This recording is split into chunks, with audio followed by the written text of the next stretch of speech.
Welcome back! Okay, there have been so many Dragonflight interviews, they're full of loads of extra information, the sorts of info that just lets us know how these new features are being conceived, some details of sort of how they're actually going to play, why they're being made, plus some nice new feature surprises. A few of which are actually pretty damn good. So there's a hell of a lot to get to today. Before we get stuck in though, here's a slice of this month's loot. We've actually this month also got some art from our in-development game. And of course, you know, there's the usual, and of course the pin. We've also ramped up our podcasts over on Patreon as well. So it's patreon.com/Bellular. You will get big old slices of loot, including this, early videos, podcasts, etc. Okay, let's dive in. Okay, let's talk borrowed power. Ian has talked about why they changed track, and pretty simply, the team realized that it felt really rubbish to have your toys taken away at the start of a new expansion, where they kind of got painted into a corner where they just need to give you your toys back again, but in a different way.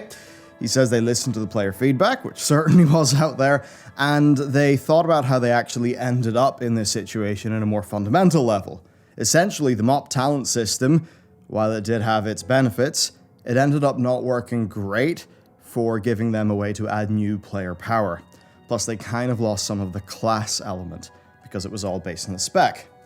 Now, in the past, they liked how the earlier trees had a bit of a hybrid-y feel, but of course we know how that struggled to run its course, and Ian talked about that. But basically, in going back to a talent tree system, but then splitting them into class and spec, Ian has basically said that this time round, they're not going to have the same scaling problems as with the old talent system because of how they designed it. Meaning that just, adding 10 more talent points and a few more talents is how they just intend to do, progression going forward. There doesn't seem to be any more borrowed power in World of Warcraft. Now, he did say that, eventually they'll reach a stage where maybe this system will even get too bloated, but he basically said that's something to fix in 2 or 3 expansions time, because ultimately, Ian now can't let the worries of Ian 8 years in the future get in the way of the player experience now. So that's basically that. Borrowed power is dead, and that even extends to Legendaries, which Ian said are not planned, and even admitted that the role that they played in gameplay choice is basically just assigning talent points. Not exactly, but they were filling similar roles. So with the talent tree system in Dragonflight, we don't need Legendaries. Now, one-off cool Legendaries like the Sylvanas Bow, those are on the cards where they make sense, but Legendaries as a Legion or Shadowlands-like system, nah. This is exactly what I wanted to hear, pretty simply. Even hearing things of the talent profile system designed to just give you maximum swapping freedom between your presets when you're out in the world. That stuff's brilliant. So this is exactly really the direction I wanted the game to go in. I didn't even expect we would get talent tree, so I'm really happy about this, and certainly a big credit to Hazel. She really did run a fantastic interview with Ian.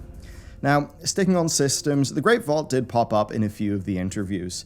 Look, it's the Vault, you know what I think about that. We've done a video on it. Overall, they're happy with the Vault, they think there was room for improvement, and they want to, in a 9.2 style, iterate on the Consolation Prize.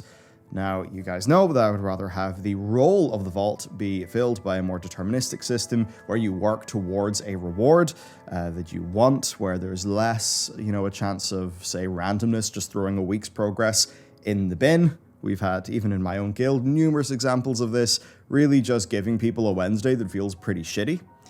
And I think also when we looked into the motivational science, and some researchers even got back to us saying, yes, this checks out, the Vault just doesn't seem to be a good idea, but hey, I guess you can't win every battle.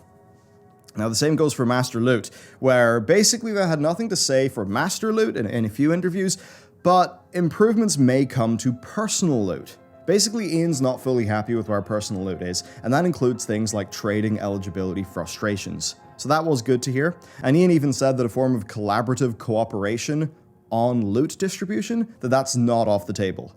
Now that is interesting to me. If WoW actually let you almost run a loot council, of course in a guild scenario, then, I don't really care about no master loot if I guess I get the thing that me and my friends would have wanted, which is just the ability to equitably deal out loot in a way that best helps the team, because that's how we all play the game.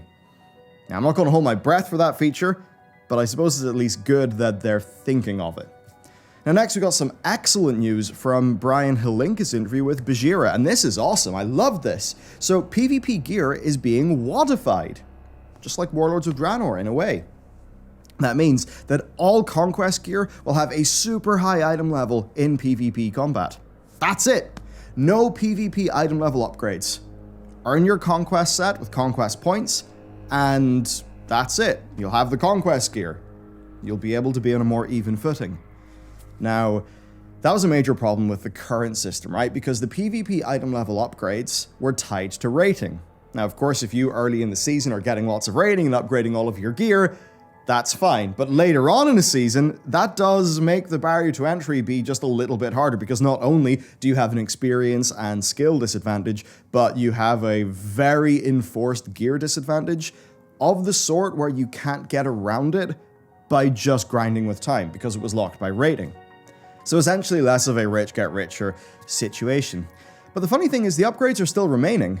It's just that the only bit that they're going to upgrade will be the PvE item level component of that gear. So that means you still will have that progression, and that will be tied to your rating, but when it actually comes to the PvP bit, well, a bit of Conquest gear is a bit of Conquest gear, and overall I think that seems like an elegant enough way to have more fair feeling PvP combat, but then actually have it so that the gear progress can still be felt. So it'll just mean that getting into PvP will feel a lot better. You know, with each Conquest cap increase, you'll be getting gear that's truly good in PvP, no upgrades needed. But in a way, we'll just have to feel out how this works. Now, there is a nice thing as well. Solo queue rated has been confirmed. So there was a lot of worries with the solo shuffle that wasn't rated, so a lot of people just kind of felt like, don't really want to do it then. I'm kind of here for pushing rating to get my better gear. So yes, rated solo queue is happening in the next expansion. That's great. Now on the downside, really no new battlegrounds mentioned or announced. The last one we got was that funky Legion one in 7.3.5, and then it was like, what, 2012 before that? So for me, look, I want more battlegrounds, and I want more solo queue RBGs. Till then, I think I'm going to be doing Crystalline Conflict. Now let's hop back to the Hazel interview and some profession stuff, which is really exciting. They really want you to just feel like you can do crafting, like, as a thing, and go really deep into it. And almost be like, you know, known for being a really good crafter. As a design goal, I think that's fantastic. And a part of that is crafters finally having access to good gear, like really good gear. Ian said even mythic quality gear could be on the cards, but he was very clear to say that nobody's going to be dropping millions of gold on a big mythic raid set or anything like that. So hopefully those concerns will be unfounded. But ultimately, the team just felt that, well, professions just lacked depth and a whole bunch in general, but on the gear side, they felt that because the crafted gear always ended up being irrelevant to most players, bar the most casual, that it really just hamstrung what these professions could do, at least in the modern expansions. And that this just ended up hurting the role of crafters in the game more broadly. So they want crafters to eventually be able to make excellent gear. They just, weren't super sure about how just yet. Some ideas included, like materials from high-end content and stuff like that. I suppose that can maybe even tie into some of the work order system. I wonder how all of that could work. But I think some of it also probably ties into the deep specialization stuff that's needed to craft the great gear and how that will just take time. And it's a sort of thing where they're playing with a bit of fire here, and I get the concerns with Loud Token. But I do think that crafting gear having more of a role and being a way for players to meaningfully progress their character, I think that's an exciting thing, actually. So I'm really happy to see the team explore this place and for crafting to be more of a big, proper, fleshed out thing in World of Warcraft. I mean, they really are setting this up as just a full gameplay style, far more than we've had in recent memory. And on that topic, Ian shed a little bit more light on what that could mean. So first off, he said that time investment should be more of a factor than gold investment. They do not see this as a legendary crafting situation where you need like maybe millions of gold and startup costs that you then recoup over time. They don't like that. That's not what they're doing. So that's definitely good to hear. Now, for the actual crafting specializations, It's basically something they're going to cover more in the coming weeks. So I guess maybe more info drops are going to come, but we do have some details. First, talent trees. Yeah! Blacksmithing or armor smithing, whatever, will have a talent tree. So as an example, you could invest in armor smithing, I suppose, instead of weaponsmithing. Then you could invest perhaps in plate, and maybe then in gloves. And basically the idea there is you're going deep and you're finding your niche first. But then over time, people will of course be able to complete out their professions. And Ian gave the example of the jewel crafting dailies that basically unlocked cuts back in Wrath of the Lich King, and that meant that different jewel crafters had a different library of crafts that they could do initially, which kind of helped with differentiation and specialization for crafters. So basically, it's interesting on the whole. I mean, even the way that you'll be able to get actual crafting gear for a crafter to wear. I don't mean like PvP gear or, raid gear. I mean like actual crafting gear in the same way that FF14 has it. Like, that seems really cool to me. So in terms of their big design goals, I'm really sold here. I really am. Doing talent trees, that just sounds neat. I think we're just going to need more details, but thankfully those are going to be on the way. Okay, a few gameplay topics then. So a few interviews covered M+ Season 1, and Ian has since responded to the response to that. It's kind of interesting. So it's an example of the devs making a long-term healthy plan that's going to feel bad initially, right? So Dragonflight will ship with 8 dungeons as is usual. But Dragonflight Season 1 is going to have 4 of those dungeons in Mythic+, and then 4 older dungeons that haven't had M+ before, with M+ added to them. Season 2 will then have the other 4 Dragonflight dungeons, and then 4 more older dungeons. And the explanation there is that it means that each season will have a totally different dungeon roster, and that brings some benefits beyond just feeling fresh. First, it means you're not just farming up the same loot again season after season, because yes, re-earning a quantum device at 26 item levels higher isn't particularly fun, so that is good.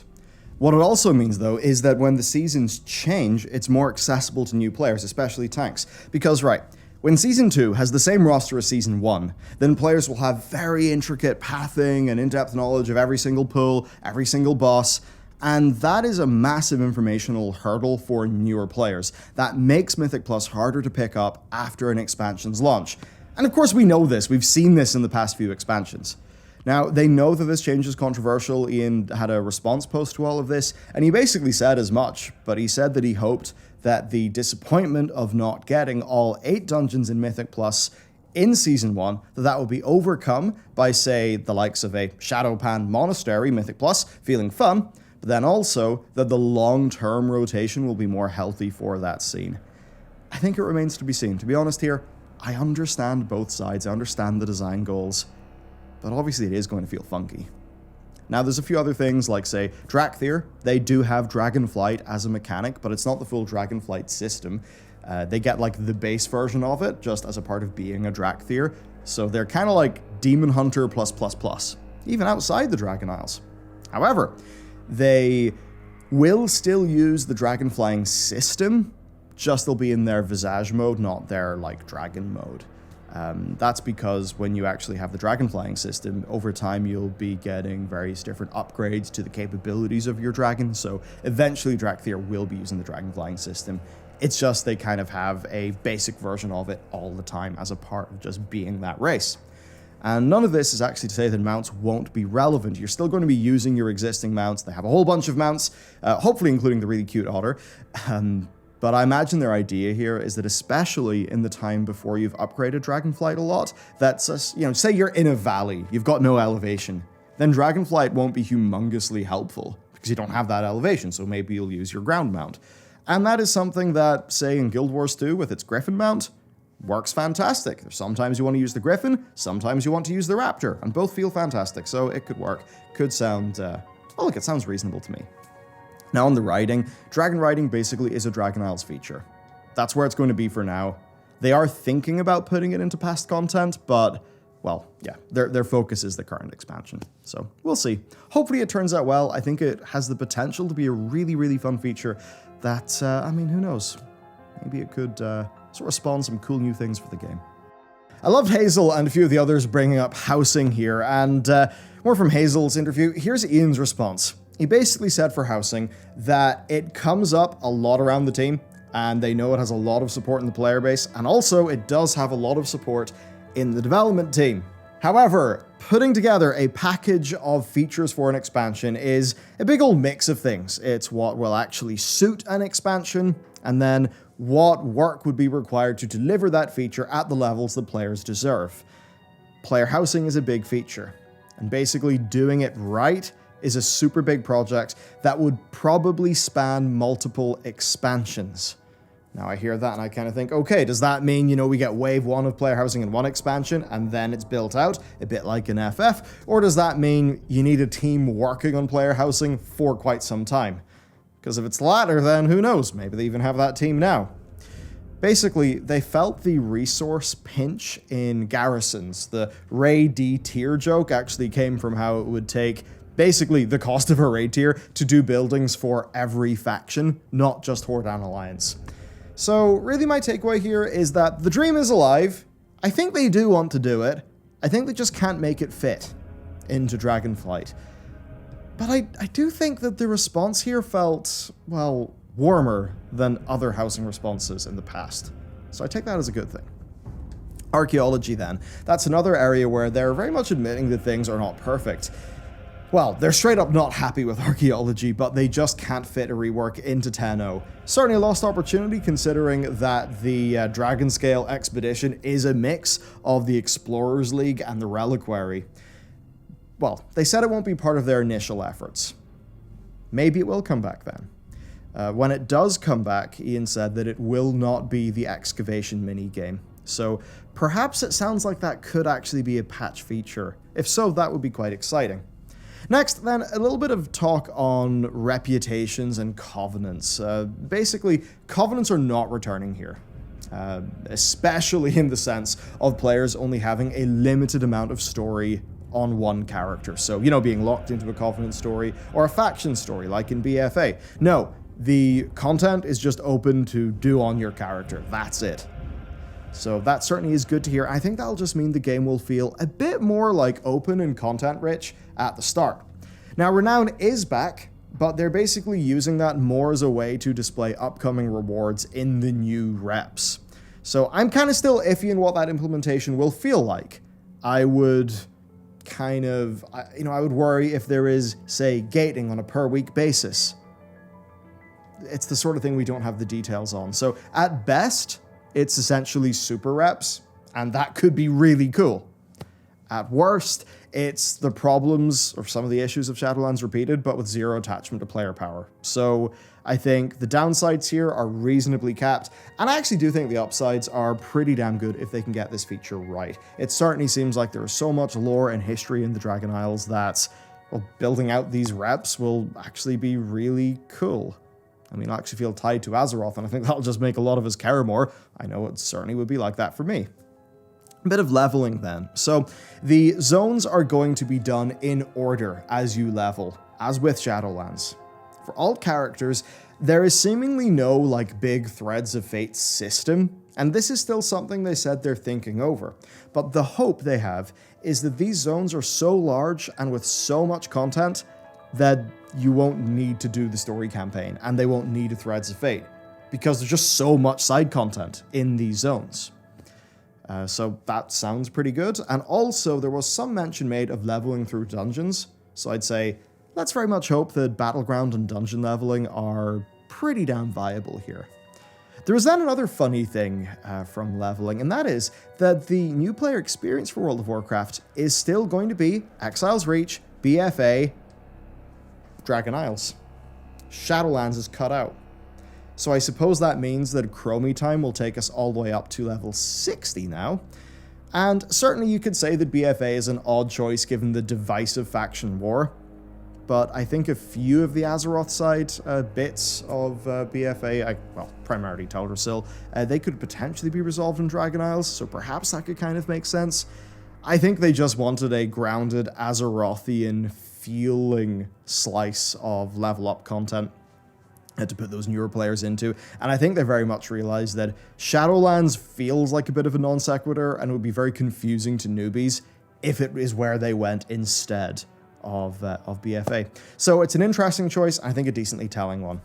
Lore-wise, we've also learned that in addition to the expected Dracthyr, we've got Tyrande and Khadgar coming back as well. So I'm just happy to have Khadgar because it's Khadgar. I imagine then with Tyrande, well, there'll be some Green Dragon content there, probably. Some Elune stuff, perhaps some Night Elf renewal. An example, there is a data mined item, I think it's called the Queen's Gift, and it's like a big wild seed. Tyrande seems to have an animation in the recent PTR of her holding that, which is making people think, oh, could that be like a replanted world tree or, you know, something that would undo the damage of Teldrassil. So I think that'll all be quite interesting, and a few interviews did cover Greens, Druids, and Night Elves, so I'd expect plenty there.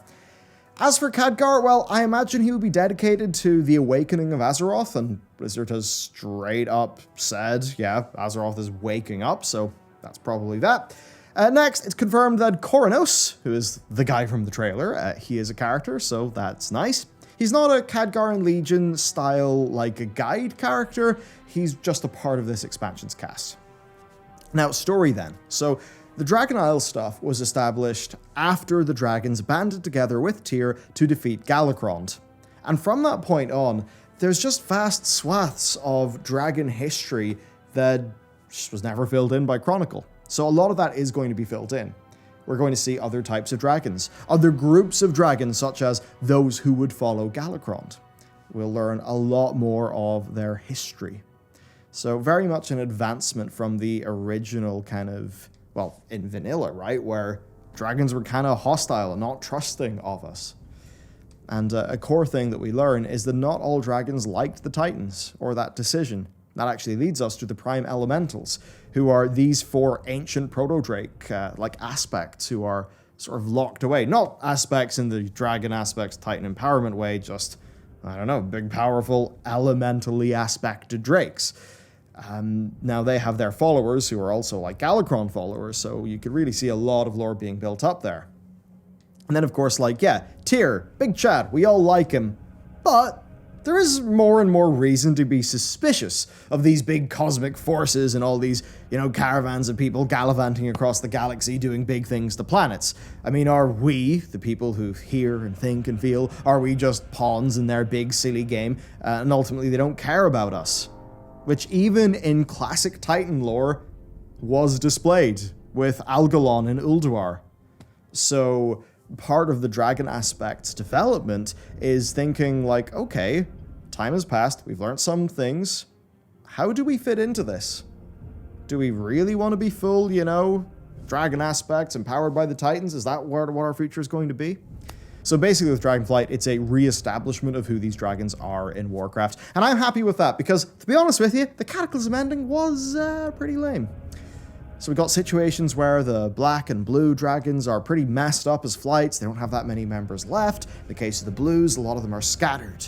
There's only 2 aspects left who are the originals, Nozdoomu and Alexstrasza. And we know Nozdoomu is going to turn into Morozond at some stage.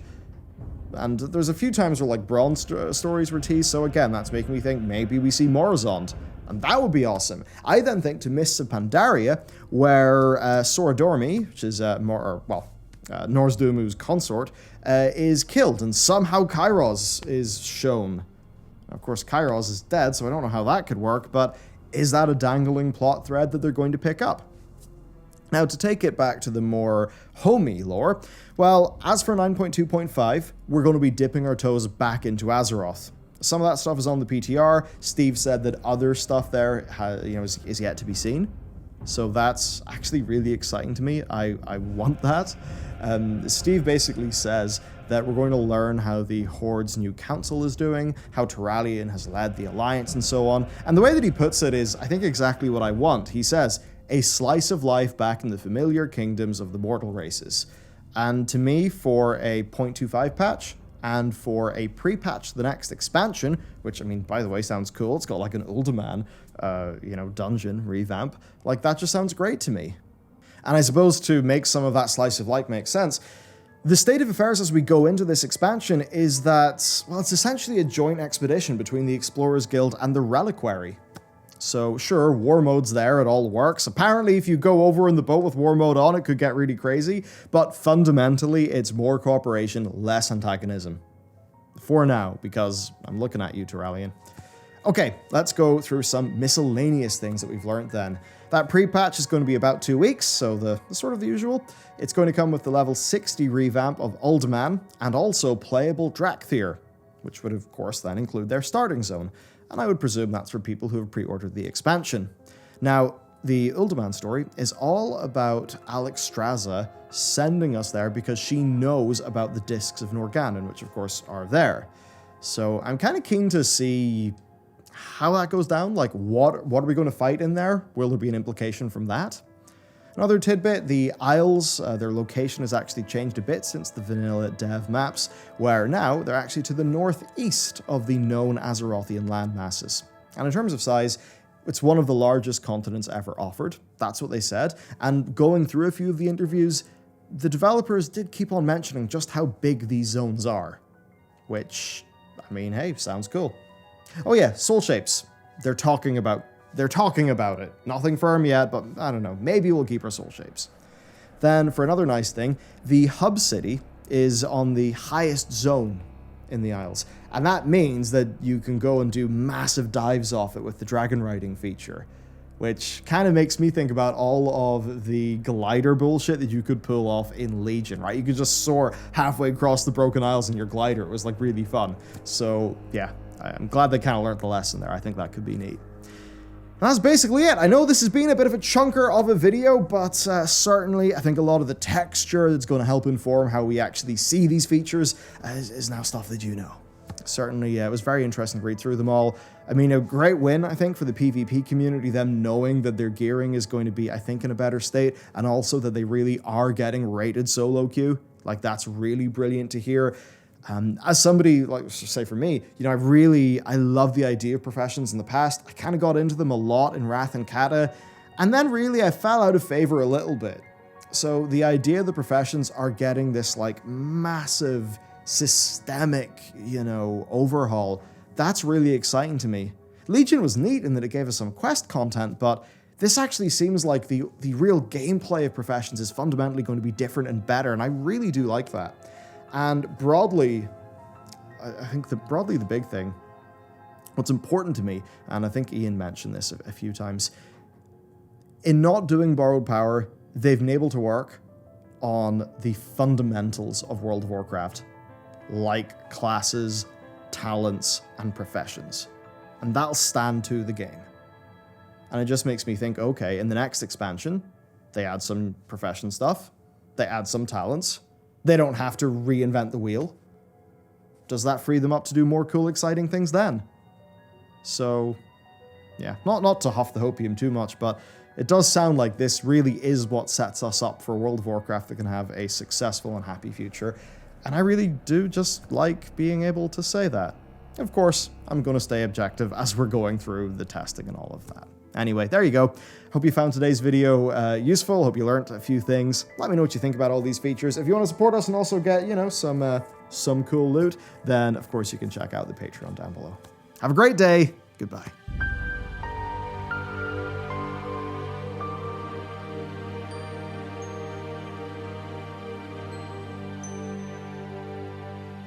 Mm-hmm.